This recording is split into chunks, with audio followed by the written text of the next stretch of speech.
Well, here we are. It is April 20th, and today is technically Emma's due date, but she's already 17 days old, so that's kind of crazy. The past 17 days with a newborn has definitely been a learning experience. I've got 2 videos that I did in the moment for you guys, so I was gonna let's take a look back at those now. Well, y'all, I just gotta say, this newborn stuff is hard. It is, I don't even know what day it is. It's Saturday. We got home from the hospital on Thursday afternoon / night. And Thursday night we had a really pretty good night. Last night we did not have a good night. Emma woke up about 1:30 and was really fussy, and we couldn't figure out what was wrong with her. And she pretty much stayed awake until about 3:30, and then finally we fell asleep. Woke up at 5:30, fell back asleep, woke up at 8:30, and then we slept pretty good. In the night, she wouldn't nurse, and so that made me really have a lot of pain today.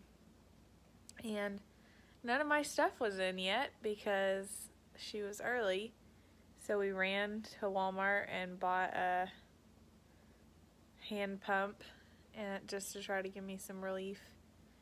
Ella's our little guard dog up here. She likes to stay close to Emma. So anyways,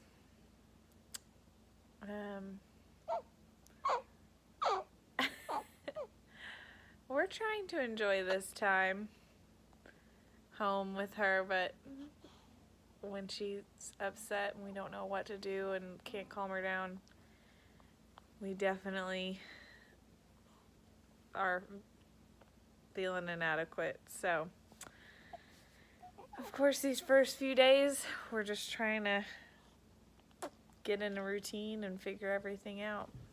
So, it's going to be a long journey.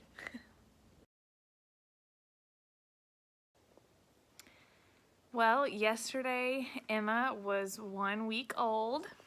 Here she is. This is where she likes to hang out when she's not being held or eating or being held. The week flew by. It's so crazy that it had already been a week yesterday. And tonight, Cody went out fishing for a couple of hours with my grandfather. And momentarily I panicked when he was leaving. I mean, he's gone to Walmart, he's gone to run errands for me and just different things like that. I don't know why I panicked, but I did. And then I went and took a shower, and Emma went in there with me in this little thing, and that's all I needed, I guess, to set my mind straight. But anyways, the week has actually gone really well. So we came home Thursday. Friday morning we had a doctor's appointment. Friday night was horrible. Saturday was really bad too. And then Sunday everything started getting better. Well, Saturday night everything started getting better. When we went to get my stitches out, they took my blood pressure, and I had high blood pressure. So they sent me home and told me to monitor it. And so I've been monitoring it with this little machine that we're borrowing. And it still remains high, so the nurse has been calling me every day and checking in on me, and they set me up an appointment with my doctor for Tuesday. I can definitely tell that Emma is growing and getting bigger, and we're getting into a routine and just living it one day at a time, seeing how it goes. So the past 2 weeks have been pretty good. We've finally gotten into a routine lately and figured out, I guess, different tricks and things to help us be better parents and parent this baby the way she wants to be parented, because it's all up to her anyways. Yeah, you can't really mold your baby. They kind of mold you. You mold to your baby, they don't mold to you. But she's finally figuring out kind of the difference between night and day and sleeping better, and now that she's 2 weeks old and sleeping longer in between feedings. She's very vocal. She likes to talk and grunt and moan and groan all the time. The first couple of days home, the first night was actually pretty good. And then the next day we went and got up early and went to the pediatrician. And she gave us a lot of advice. And we tried some of it, and it was not good for us. And so that Saturday after we came home was the worst day. And we fought through that and finally figured out, okay, we're vetoing all the advice that the pediatrician gave us, and we're going back to what we thought. Luckily, we have a friend who's a lactation consultant, Heather Weeks. Thank you so much for all your advice. I would not have made it without her. It kind of made me realize that postpartum care for moms is non-existent. Like, you don't go back to your doctor till you're 6 weeks postpartum, and that's not enough. They should help you out more with breastfeeding. They should check in with you more. I had to go get my stitches removed, which you can't even see, the Monday after I had her, and whenever I went, I had high blood pressure, and so then they were concerned about postpartum preeclampsia, which I didn't even know was a thing, and so it made me realize that if I hadn't gone in to get my stitches removed, they would never have taken my blood pressure, and they would never have known that that was something to be concerned about.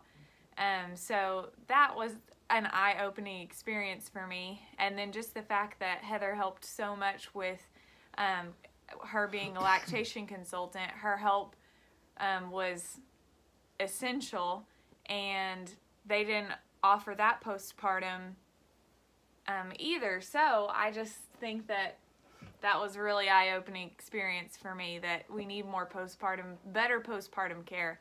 She gets an appointment the day after, and I don't get an appointment for 6 weeks. So that's kind of crazy. But after that Saturday being so bad, it really all went uphill from there, because that was really a low point. There were a couple of nights where the baby woke up every hour to eat, and that was a little rough. One night Cody stayed up all night with her, thank goodness, because I would not have made it. He would just bring her to me and say, okay, she's ready to eat, she can't wait any longer, and then he would take her back out into the living room and let me sleep. So thank goodness for that.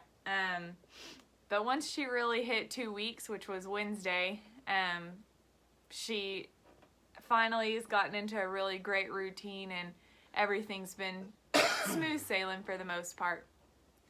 So we're still figuring it out, but she's growing. She's growing, she's getting big, and she's doing good. She's definitely heavier. I don't know. She might be at 10 pounds. I have no idea. She's still in her newborn clothes, and she's still in newborn diapers. Ones would not fit, and none of her 0 to 3 month clothes fit. And I don't have that much newborn stuff, because I didn't think she would be in it this long. And her socks won't fit her. That's none weird. of her socks will fit except for one set. We had lost a lot of socks. Yeah. Our dogs love little pieces of cloth. Our dogs like Cody's socks, but now they found out that there are miniature socks, and they want those now. They won't even touch my socks anymore. No, he'll leave his socks on the floor, and they will go straight for the baby socks. It's so funny. Yeah, they like holding them. They just want to hold them, except for Zoe. She wants to tear them up, which is not good. She's swaddled at night still. She likes to be swaddled, and she doesn't like a fan. She doesn't like it to be very quiet. No. So at first, when we would go to bed, it would be dark, and there would only be the fan on. And although she doesn't mind the fan, I think it's the fact that she wants the voices. Because when we're awake, we're talking, we watch TV, we play music. We don't try to be quiet for her. She can sleep through anything. And then, at night, we're quiet, and she can't sleep. But she's figured it out now. She wants to be held and wants you to talk to her. She wants to be held. She likes to be on your chest. And I think that's fine. She's been in my womb for almost 9 months. It's just hard sometimes when you want to sleep and you're like, is it okay if I just fall asleep with you holding me? Yeah. Which I know it's totally not. But you're just like, just 30 seconds. One time I have an app on my phone to tell me how long I've been feeding her for, so I hit play to set the timer, and I woke up an hour later and the timer was still going, and I didn't realize I had fallen asleep feeding her. But that's just the way it goes when you've got a newborn. It's a learning experience, but it's fun and it's rewarding, definitely. Yep. We'll keep you guys updated with more things to come.